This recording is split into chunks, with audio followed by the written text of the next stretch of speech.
questions I get asked most often is, how do we drive more traffic to our website? So let's discuss this. It starts with keywords. Keywords drive traffic. Again, keywords drive traffic. If you don't have the right keywords, you're not going to get any traffic. So let's take a look at keywords and keyword modifiers to start. Well, obviously keywords. You've all been to a major search engine like Google or Bing or Yahoo, and you've typed in the search bar to try to get a search result. Well, the search engine's job is to give the search user the most relevant search results. The only way for the search engines to catalog your website or your content, whether it's on your website or on your social media profiles on any social media website, is to have the proper keywords. And keyword modifiers are words that go with that word to make it more specific. So for example, if I was looking for a dentist, I'm not just going to type in dentist into Google. I'm going to type in dentist, Denver, Colorado. Dentist, New York, whatever city I'm in, right? I'm going to use the city. Well, the city is a modifier. What other types of modifiers are there? Well, any word that goes with your main keywords to help describe it in more detail. You also have to understand how people search online. They might already know your products and services, and therefore if they search those specific words, they're probably already going to find you now. But the real question is, how do you drive traffic from people who may not know about your products and services or know about your specific business as a solution?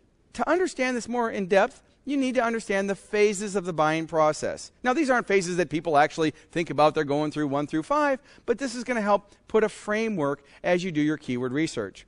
It starts with awareness. Awareness is the first phase. They have to be aware that there's a problem that they're trying to solve or a solution that they're looking for.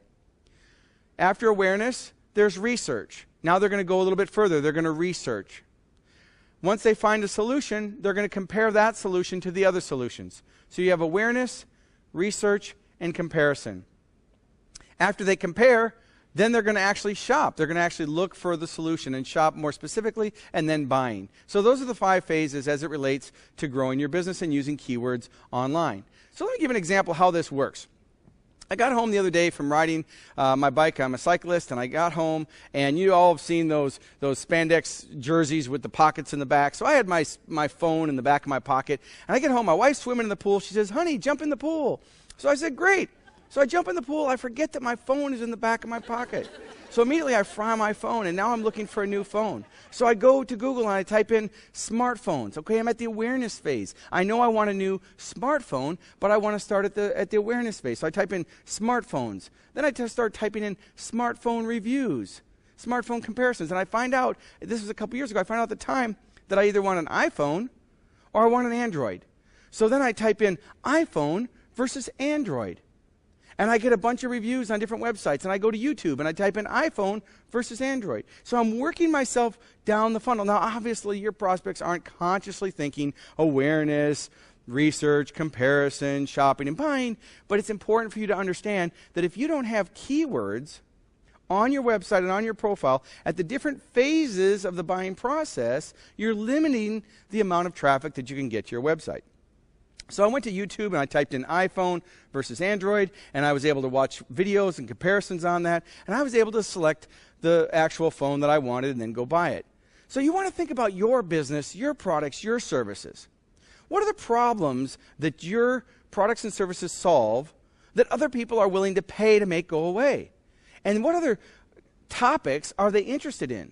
And you have to make sure that you have keyword-rich content related to all the different phases and to all those different things. So for example, you need to think about your keywords when you work with content on your website. Any blog, obviously in the blog headline and the blog content, it has to be keyword rich in order for people to find you, because keywords drive traffic, right?